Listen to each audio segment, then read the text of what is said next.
Hello everyone. In my today's session, I'll be discussing about organizational citizenship behavior. Organizational citizenship behavior is a term used to describe employees who go above and beyond their formal job requirements to help their organization. OCB goes beyond the scope of what is expected of an employee, such as voluntarily doing the task, helping co workers, being helpful to customers, and offering solutions to the organizational problems. OCB is beneficial for both organizations and employees as it can improve employee morale, performance, and productivity. The question arises, what is organizational citizenship behavior? Organizational citizenship behavior, or the good soldier syndrome, is generally considered to be any behavior that is formally required but that contributes to the efficient and effective functioning of the organization. This is also referred to a worker going above and beyond or giving their all. They look at their job as more than just a paycheck and strive to do all they can do to make their work environment run smoothly, even if it has minimal connection to their current duties.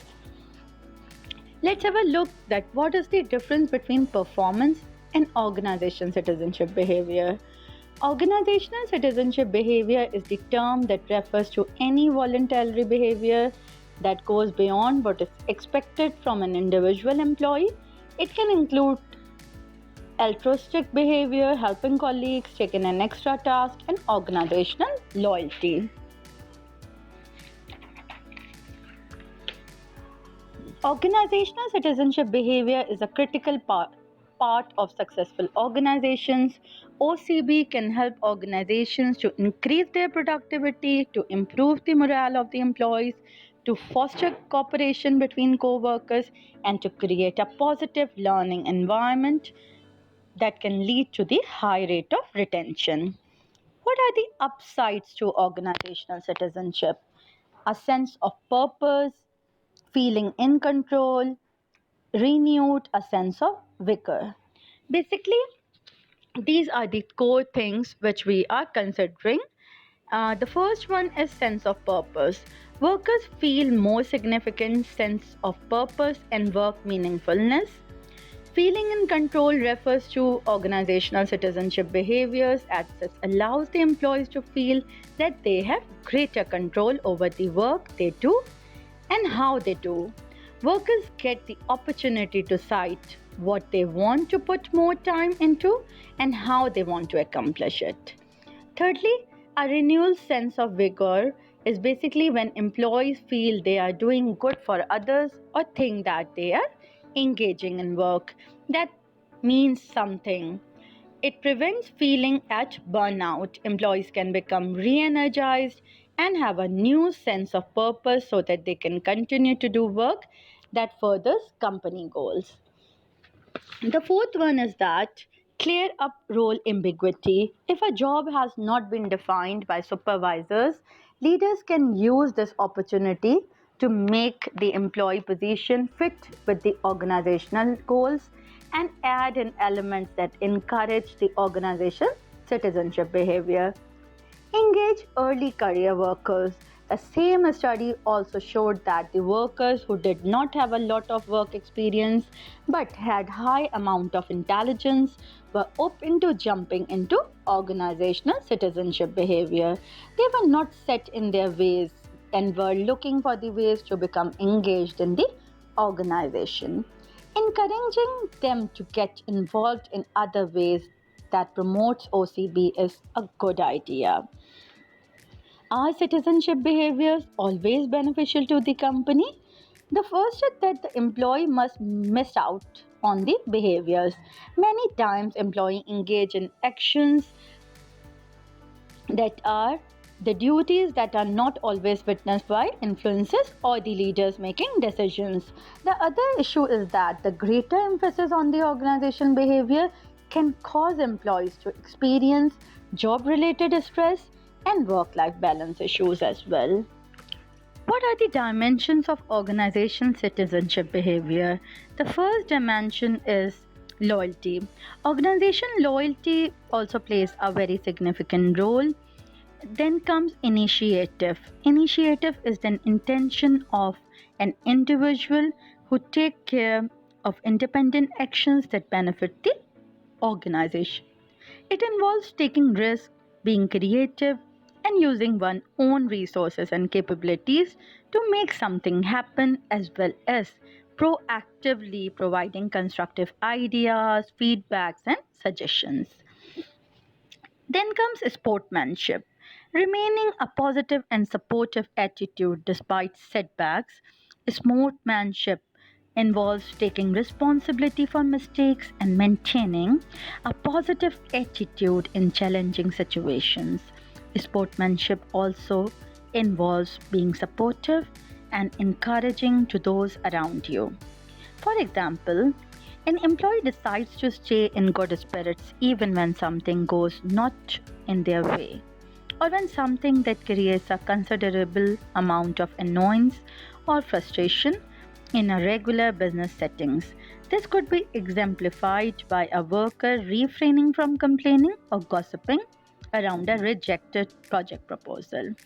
Then comes civic virtue. Civic virtue also involves being responsible for organizational well being and actively contributing to its success, including voluntarily giving your extra activities when needed. Pro social behavior is also one of the helping behavior in context of OCB, which can be said like that if you are helping others with work related issues, OCB also describe the following components of this behavior like courtesy, cheerleading, peacemaking, interpersonal helping, and facilitation. Then comes self development. Self development involves individuals taking ownership of their own growth and development by engaging in activities such as skill development, personal goal setting, and reflective learning. Then the last one is organizational compliance. Employees strive to follow organizational values, norms, culture, and rules and regulations. Then comes what are the factors that influence organizational citizenship behavior. This can be leadership style, organizational culture, shared values, rewards and recognition, the perks, benefits we are getting. This also influence our OCB. Then the presence of role models. Then comes team dynamics and collaboration, workplace stress levels, workplace ethics, and mutuality. These all are major characteristics which play a significant role in influencing organizational citizenship behavior. Mutuality is also an important concept as it is the belief that sustained support and collaboration among all the parties, be helping out colleagues, being proactive in solving problems, and being supportive to other team members will benefit in long run. Basically, the personal traits also play a very significant role, like consciousness, commitment to organization, self motivation, positive attitude towards work, proactive approach. Then, if you are emotionally sound, if you are emotionally adaptable, then comes adaptability and conflict resolution skills. Lastly, environmental citizenship is a concept that has been gaining attraction in recent years. This includes voluntary work, this includes engaging with local communities, sorting and recycling waste, reducing energy consumption, and promoting sustainable practices within the organizations. The organizations that have implemented organizational citizenship behavior is for the environment and have a positive impact on their bottom line by saving cost associated energy consumption, reducing waste, and increasing employee morale as well. So these practices are very good for every organization, for encouraging the teams, for connecting the qualities of OCB with the company goals, and don't over-regulate these activities. They can be your best practices. For that, you have to communicate the importance of OCB among everyone. Organizations should encourage that their individuals are aware of the importance of OCB, and you should also put success stories in internal newsletters, foster a culture of trust and respect, and encourage employees to discuss their experiences with each other. That is all from my side. Thank you so much. Have a good day. Allah Hafiz.